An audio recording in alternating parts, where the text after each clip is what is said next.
Oh, something's in my throat. Okay, hello, everybody. I'm Emily, developer advocate for Linea. Today we are here for our it's August community call. I think we started these in March. I'm not sure. That's when Linea went public. Whatever. Maybe you guys don't care about our past. But anyways, today, so our community call, we're structured around bringing in our community. For those of you who don't know, we did our big, actually, mainnet announcement in Paris, hosted a hackathon, and we had some really cool projects that are actually building past it, which to an extent is a little bit of an anomaly.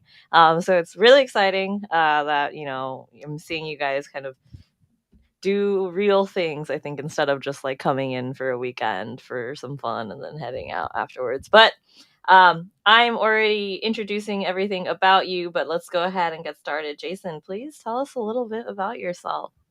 Cool. So I am Jason. I'm currently in Berlin, and I recently started a very exciting project called Envio. Um, I've been building all sorts of things in the blockchain space for quite a few years. And Envio is um, building a sort of key piece of infrastructure that we always struggled with, basically from the first time I started using blockchain, and that's data indexing. So when you have a blockchain app, you always have to deal with data, fetching that data, organizing that data, and then displaying that data to your users. And yeah, it's a challenging process, and Envio is there to make it a lot easier. And then I guess the cool thing is we met with the Linea team in Paris. I guess 3 weeks ago, 4 weeks ago now. Oh, was it that Um, soon? I feel like I've lived an 8 lifetime. and we thought it would be a great opportunity to show off the tool. And the rest, I guess, is history. At the time, NVO was hadn't even been released, so it was like a very early preview. And a lot has happened since then, and we've made big strides in making it stable. So yeah, there's a lot of really fun stuff to share with you guys. Yeah, I'm very excited. So I think I kind of want to start off talking about, the ETH Global experience, get your tips and tricks as like a successful hacker, but then also like start talking about MVO. I'm really curious like how you guys set yourself apart because there are a lot of kind of people building and recognizing that there's a what do you call it, gaps in the space. So let's take a step back for our, I guess, people interested in getting involved with Linea, especially through our hackathons. The next one is coming up in end of September in New York. I don't know if you'll be flying all the way over, but probably not. But this is when I finally talk to Americans. I think I haven't like, hung out with an American blockchain person in a while. But that's not the point. Can you just tell us a little bit about maybe your experience in Paris? Maybe I don't know how many hackathons you go to, but maybe your rationale for going to this one, perhaps.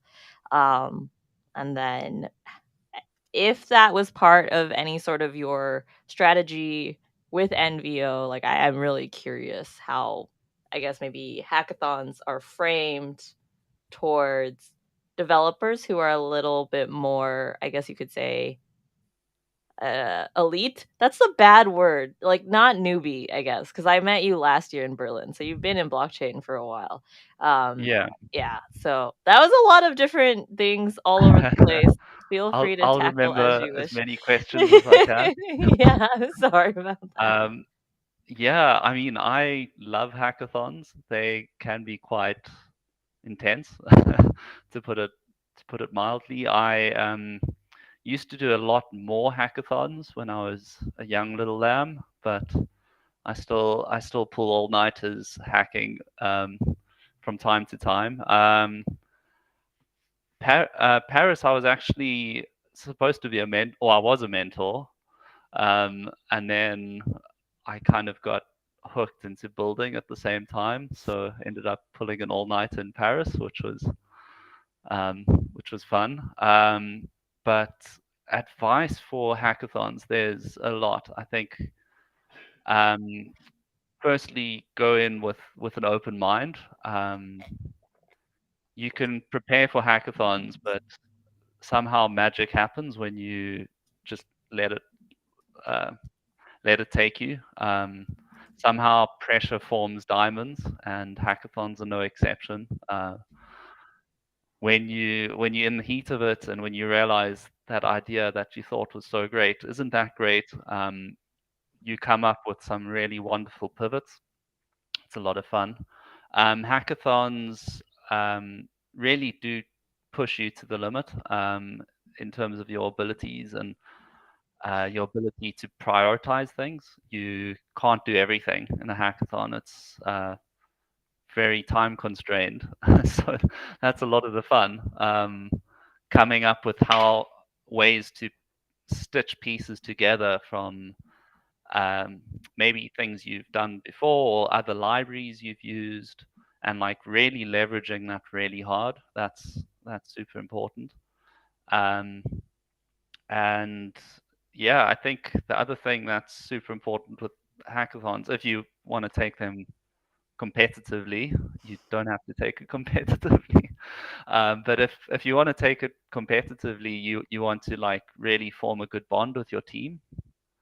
Um, if you've worked with someone before, you're much more likely to work well with them in a hackathon. So maybe if you're working at a company, uh, ask your colleagues to join you, or if you're at university, ask your classmates to join you.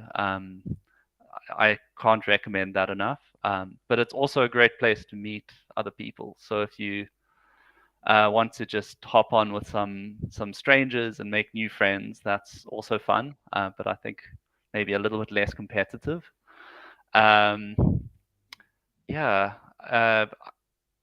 I guess I kind of come from sort of hackathon culture, and me and my co-founders started our first project in a hackathon. So Mhm.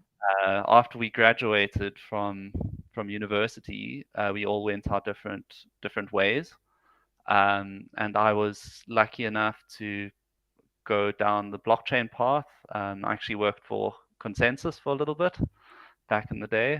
Um, and there was a hackathon in Cape Town, where I'm from, back in 2019, and I followed my own advice. I invited all of my old friends, and we formed a team, and we ended up winning the hackathon and turning the hackathon project into a startup. So there's some inspiration for you. It doesn't have to end at the end of the hackathon. Often the ideas that come up in the hackathon can really blossom into long-lasting projects, long-lasting friendships. A lot of great things. So yeah, definitely participate in all the hackathons you can. Also, there's prize money, which sweetens the deal. Yeah. Uh, I'm sure Emily has more. Yeah, no, absolutely. It makes a lot of sense. I think what I see often with hackathon participants who kind of take it past the hackathon is they use it often like times like as a proof of concept that like other people also think it's cool other than the team themselves. So yeah, I'm really curious, what one last piece I think before we start talking about NVO, is just kind of what was the most difficult part about, building something at the hackathon and actually turning it into a startup, if you had advice? Yeah. I think one of the things that was challenging was sort of getting on the same page with everyone. So, um, yeah, I guess uh, if you have different ideas, or if you're in different stages of your life to the people you're hacking with, that can be really challenging. So if levels of ambition between the team are different, that can be super challenging. So I mean, thankfully that wasn't a big problem for us. We three of us now, and the hackathon we had four, so someone did drop off, sadly. But we very good friends, and I guess I kind of treat my startups as like larger hackathons, and I think that's also really healthy. I think startups are about getting feedback and trying to find product market fit and pivoting and understanding the markets, and a hackathon mindset's really good for that. So I think using hackathons as a tool in a startup is also super useful. Okay, awesome. So let's actually start talking about what you're building. I do see someone was asking for a link. I could probably send you the hackathon ETH Global link. I forget which one was it called. Was it Uh, Lineaxer? no, oh, that's a good question. I think we called it Lindexer. Lindexer. Okay. I wonder why I can't Um, find it on the ETH Global website. I can tell everyone our Twitter. Our Twitter is envio_indexer. Um, Okay, Let me see MBO. if I can type in this chat. Uh, I have this one. Oh, okay. I found the ETH Global link. I hope it's the correct one. Lindexer, right? yeah. Okay, Um, I don't know how to type in this chat. Anyway, that's uh, fine. I'll share links later, or if someone in my team is on here, they Yeah. can look I up. mean, you can also send it to me in the private chat and then I'll blast it out. Cool. Um, yes. But yeah, do you want to talk a little bit? So I guess the first thing, right, is like data indexing is very difficult. Um, absolutely. What kind of problem space were you guys trying to solve for? Um, how do I frame this? Like, I guess kind of the basic of like, how do you guys feel like? I guess it's no longer called Lindexer, but like NVO indexer sets itself apart. I think especially because the NFT space, like, it is a straight up prerequisite for bringing anything NFT onto a chain. So you're an incredibly important project for Linea, right? And I'm curious how you guys are building it to be competitive, like what it Yeah, means to be a competitive 100%. NFT indexer. Yeah. So I guess I can start with our history. We initially were using the graph for our first startup, and that was after that hackathon in 2019. And I think at that, well, we were using straight RPC, and then we realized that wasn't going well. So we started looking for options, and yeah, we are fortunate enough to be one of the early users of the graph, and it was great. I think the graph was only a few months old at those times, and we've basically used the graph as a core piece in our stack since then. And last year we were working on a DeFi protocol called Float Capital, and we started running into some issues and bottlenecks with the graph on various levels. One was its syncing speed. So if there's an issue or bug that you need to change, it it would often take many days just to resync the volume of transactions we had. Um, and then the other thing is basically latency.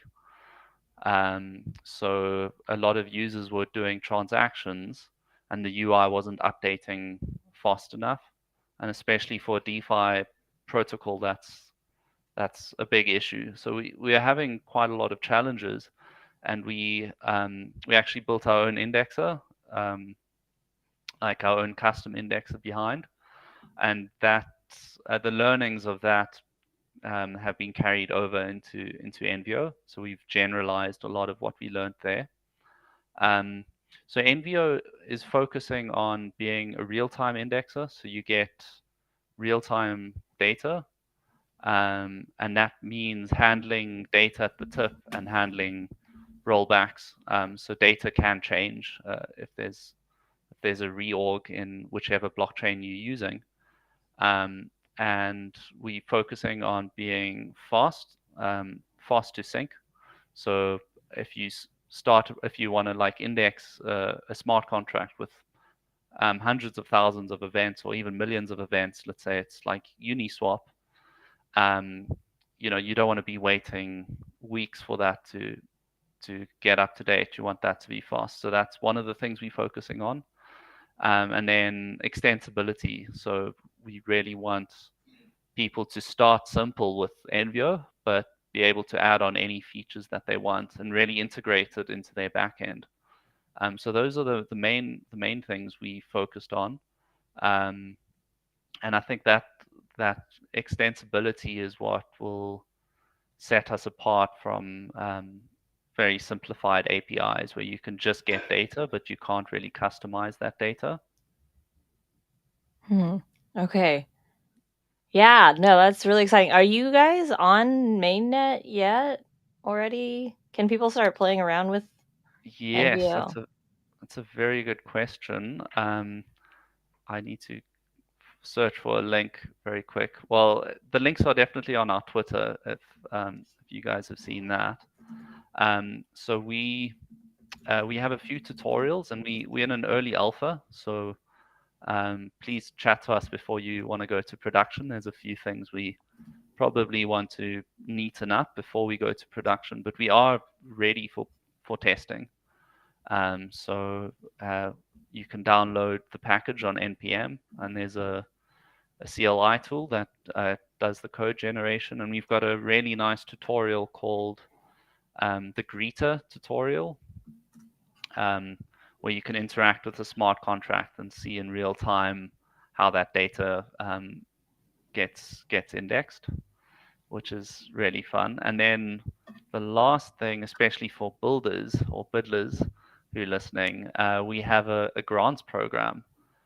And the grants program is basically to build. You can propose to build any indexer you feel is valuable. It can be for an existing protocol or your own protocol, and we'll actually give you a grant for that. So that's really fun. So yeah, come hang out and give it a try. Yeah. Oh, that's very cool. You guys have a grants program. So, is it only on Linea right now, or are you guys like more of a multi-chain across? Well, that is what multi-chain means. So that is one of the, I guess, differentiating factors. With Envio, we natively multi-chain, so you can connect to multiple chains, and we'll pull the events from all those chains at the same time, and we'll process those events in order across all the different chains, which is really fun. Whereas a lot of competitors uh, have things where you actually have to run separate nodes per chain. So yeah, at the moment we only support EVM chains, and yeah, we're working on expanding even within EVM chains, which EVM chains, but all the big ones we currently have like node access and support, so you can yeah, if it's a chain you've heard of, we probably support it. That's good. That's good. Okay. Well, thank you so much. We are over time. Well, I guess we need to move forward so everyone has their Okay. little time. I don't want to keep you for too long. So the grants program, setting up your tutorial. Is there anything else you would like to call to action before I let you go?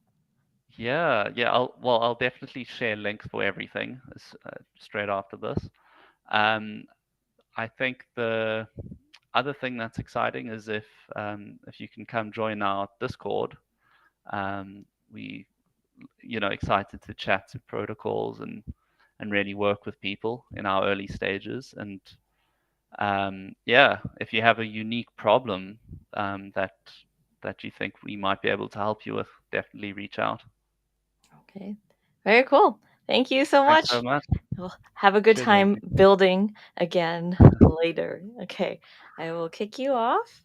Um, and I'll bring on. Yay, okay. Hello. Hi. So first off, please introduce yourself. Oh, you have a Linea shirt. Amazing. Yeah, that's the best I love about Hackathon. They gave me this shit. Yes. Okay. Yeah. So I'm Ye. So thanks for having me here, Emily. So I'm based in Singapore, and I'm part of the Sentio team. So Sentio is a data infra and dev tooling app.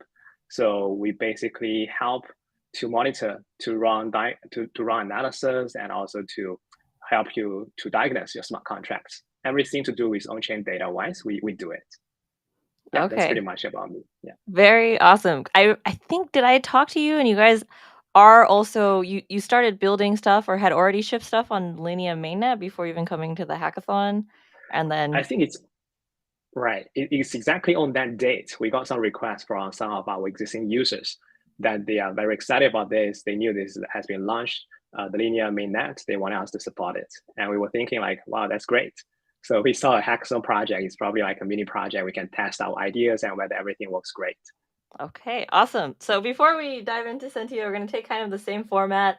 You are like what do you call it? You are hacker building past a hackathon. I kind of wanted to start off with your ETH Global experience. Why did you come to Paris? Why build at ETH Global Paris and with Linea?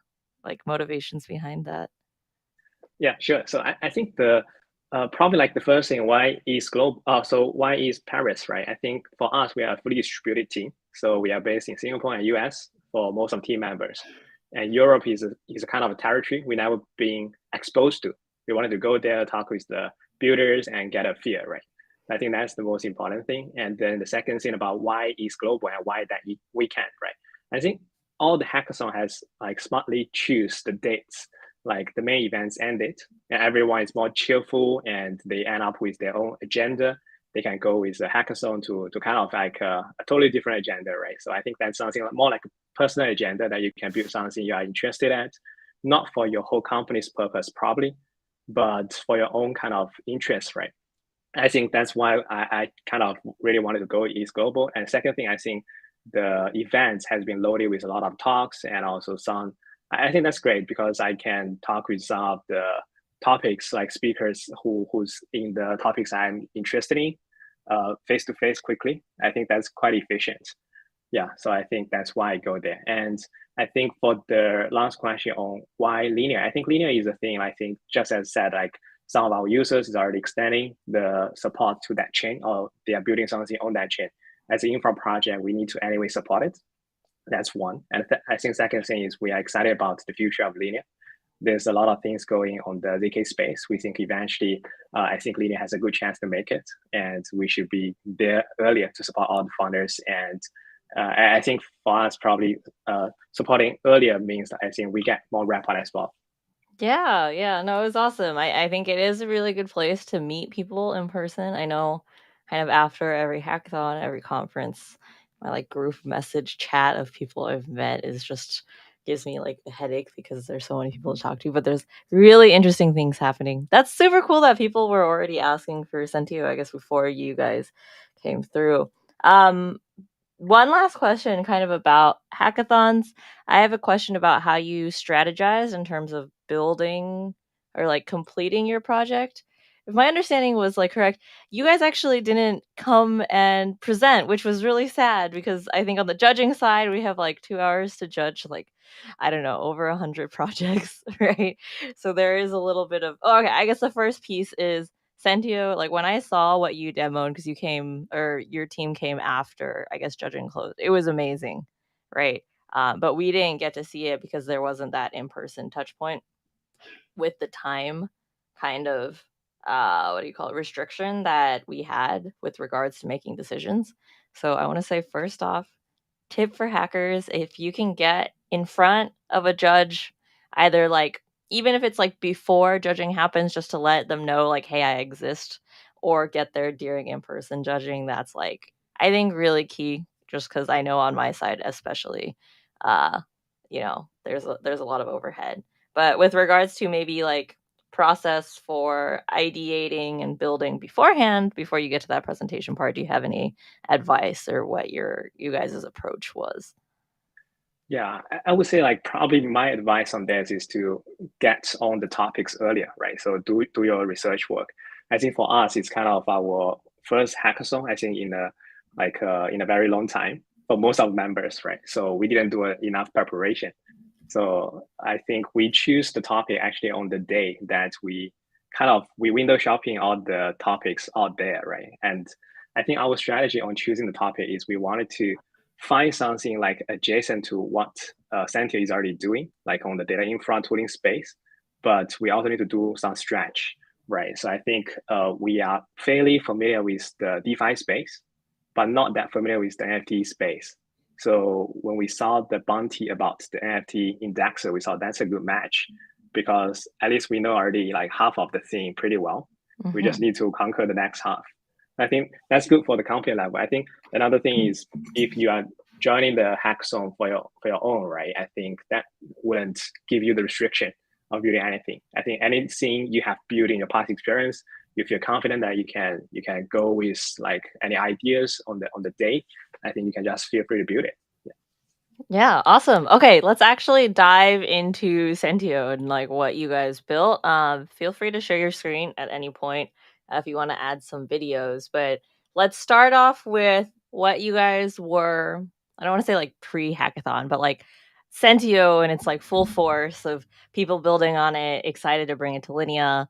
And then the step after that, we'll talk about actually showcasing the indexer you guys built during the hackathon, and then again leaving it with some call to actions, some sexy things about what Sentio is, why you guys are exciting, and how people can get engaged afterwards. So that's the rundown. Let's start off with Sentio first.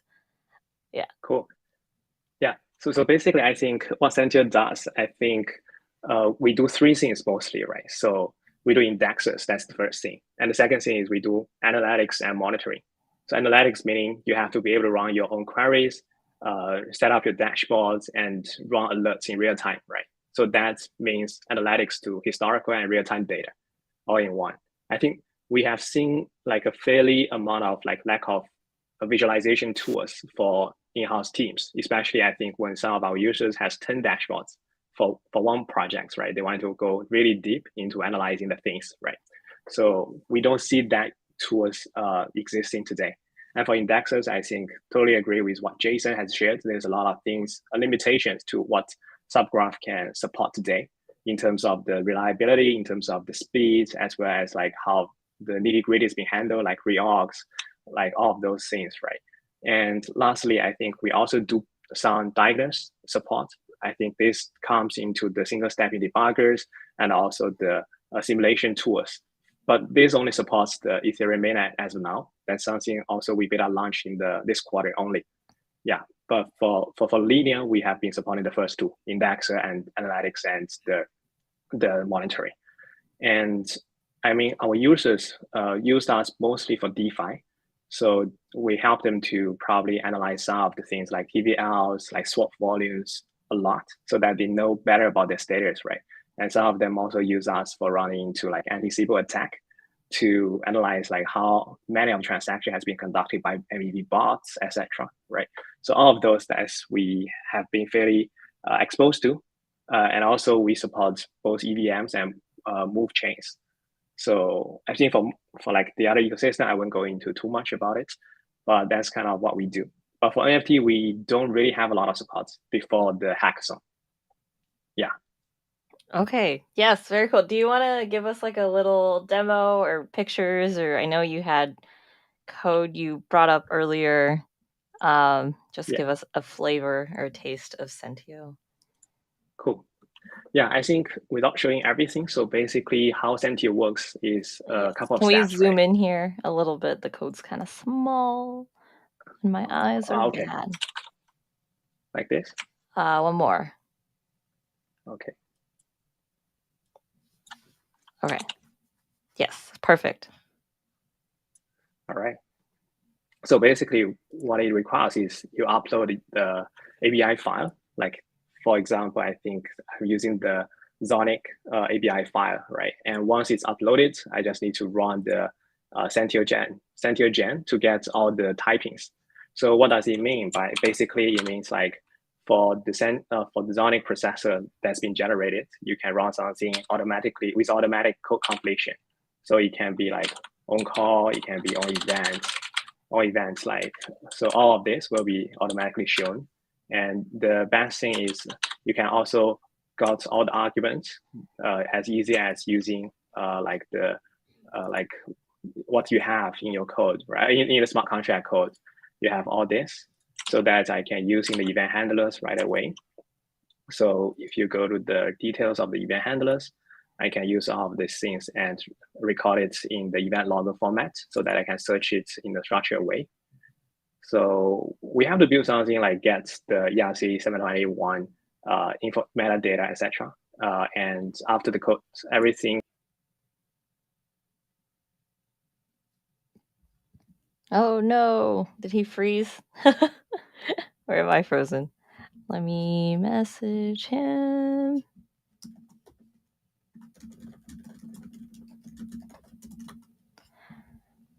This is what happens when things are live. Okay.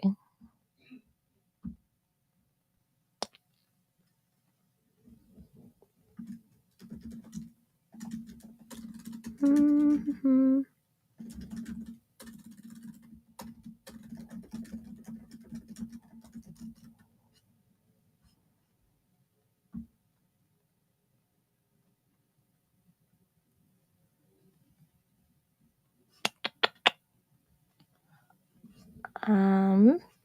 Well, okay, I guess.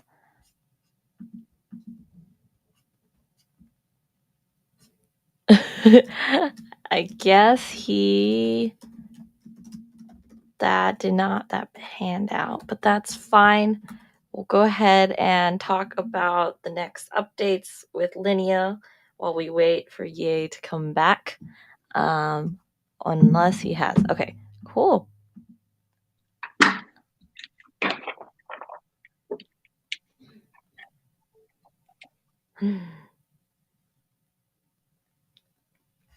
Are we online? Sorry, it's in the internet. Can you hear me now? Okay.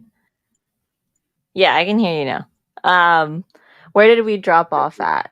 You're giving a demo and just mentioned the on event in the code. You were still in the code before you headed to the dashboards. Got it. I think given the time, probably like once we have finished the event handler, we just upload the codes, right? And the next thing is to set up the dashboard.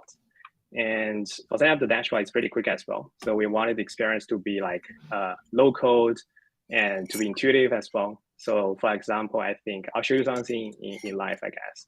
If we wanted to know like the Zonic trading volumes by trader, so I can just go to the events. I can choose a function I wanted to support, which is like sum of the total price, which is a field that we have collected from the events.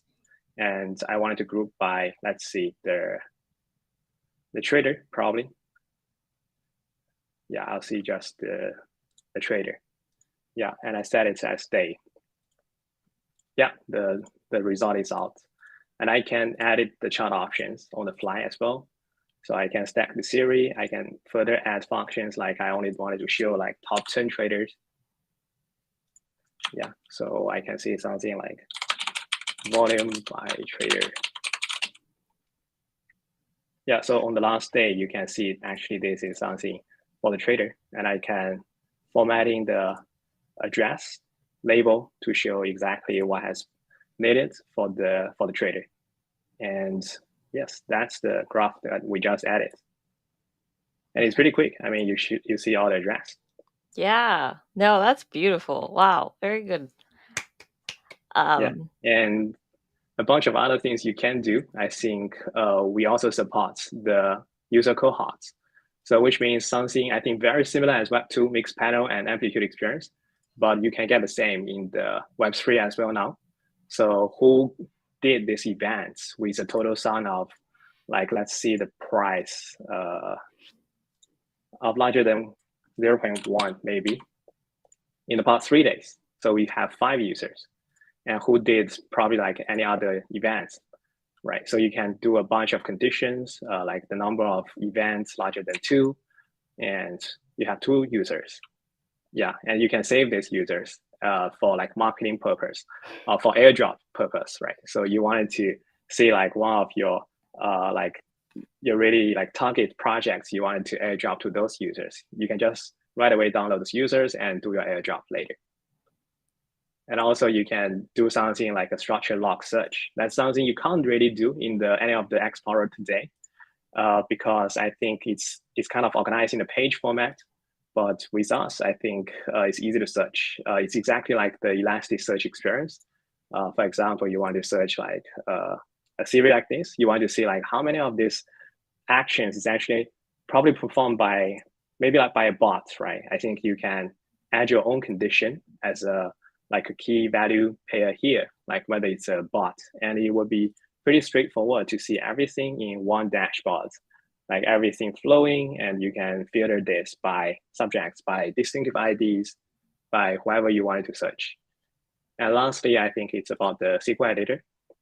So this is for you to run your customer SQLs. I think a lot of times the feedbacks we got is, okay, it's good, like you can get some simple data, but how do we support very complex data like the Postgres? And for us, we support the SQL in ClickHouse, so it's very friendly, very quick for extremely complex queries. For example, here I'm choosing something like a union, and after union, I'm searching this, right? I think basically to get the holders of most of the like the series in Zonic, basically Zonic users who hold most of each of the series, right? And the amount of the count that they are having. So basically, I think this has a bit of cache, I guess. But anyway, I think most of the queries probably finish in 1 second. Yeah. Very cool. Yeah, I think that's pretty much what we do. Yeah. Okay. Can you show us a little bit about like what you guys built at the hackathon then? Yeah, I think that's exactly what we do. So I already deleted some of the codes. So we did the zoning, and I can send the link into the chat as well, so everyone can experience it. Yeah, I just rerun the process in the morning, and it took like 3 hours to run everything. So it's pretty pretty quick, I guess. Yeah. Yeah. From the first block. Yeah. Wow. Yeah, I'm kind of curious, right? So I guess one of the things post hackathon as well, or maybe even just for new projects in general, how do you guys surface this to builders, right? Like, I guess that's kind of in the marketing arm of things. How do people hear about Sentio? What's your plan, or Yeah. your So strategy? Yeah. yeah, so I think we don't have a good answer yet, right? So I think there's 2 things we think has been working for us. One thing is we go for new chains, because for new chains, there's always a lack of tools. And there's a larger chance like you get adoptions because people, you basically make something people want, right? And the second thing I think is to go through your friend of friends, right? Your network. Yeah, I think that's something works well for us as well, especially when we start to roll out the product. That's how we get the initial users. Actually, why we built the support for move chains is also because some of our friends has a lot of hope for like the move initially, and they asked us to support them, right? I think that's how you start, I guess. You always start with something, you know that's a like straight need, undotted, right? So I think also a question you just asked as well is what's the difference between like the hackathon and also the real life experience, right? I think the hackathon doesn't mean you have a product market fit. The judge of the hackathon is not going to grant you success for your business. You still need to go to talk to the users, stay close to the users, and eventually the more users talk to, the more adoptions you have. I think it will give you the road to build in the next stage. That's probably our current mindset is. Okay. And then I guess moving forward, you mentioned something about a debugger. And simulations, can you expand on what you're talking about? Oh yeah, but it's not fully supported for the Linea, but basically that's something. Let me show you here. It's currently working for the Ethereum mainnet. So We have Oh, like you're not a sharing your screen debugger tray. anymore, if you Oh, would sorry, just want a to. second.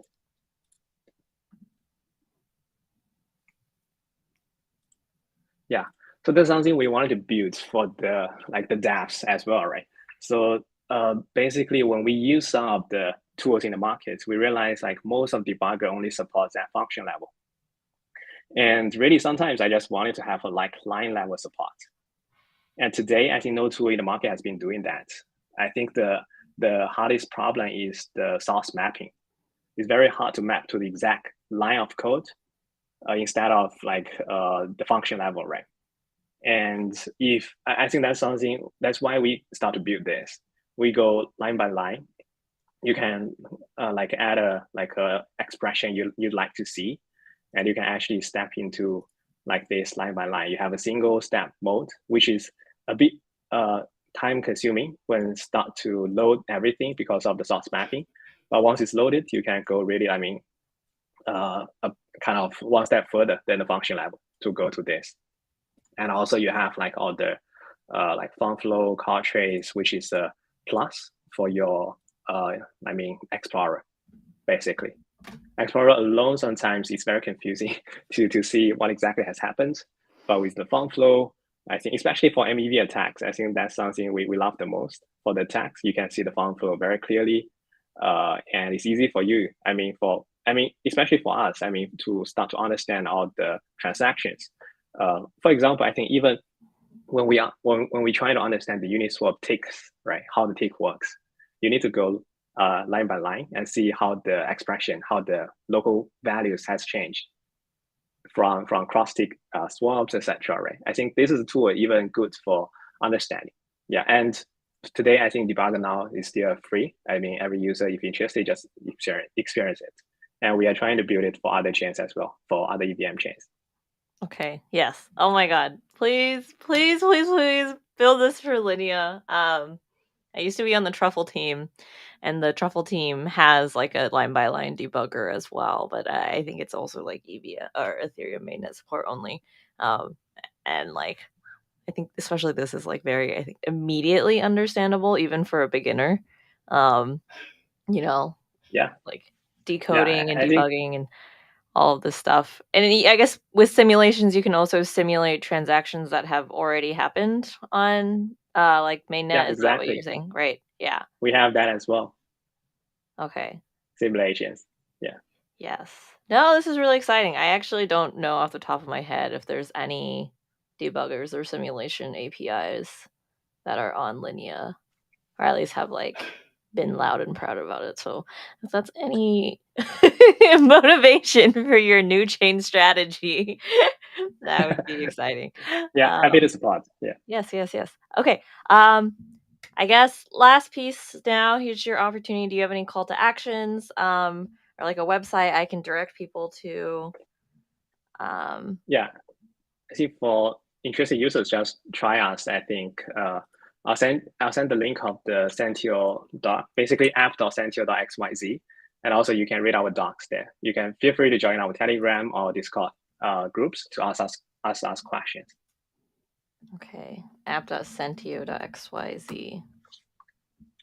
this. Okay. Oh, whoops, I clicked the wrong one. app.sentio.xyz. Okay. Well, That's right. thank you so much for joining us. This was really fun. I'm always glad to see people, like meet people IRL and then see what they're building afterwards. So thanks for joining. I'll let you go. It's late, I guess, for you in Singapore, but thank you for joining so late. And I will see you sometime in the future if we're ever at a conference again. Yeah, looking forward to. Okay. Bye. Okay, so the last piece, we don't have any more community members. I just want to leave some time for engineering updates for those of you interested in what Linea is up to, going to be coming up. Happened, I guess, in August, and then coming up in September. So first thing, if you guys don't remember, we did our completion of our mainnet alpha that went live in Paris. So the completion of mainnet alpha happened, I think, last week.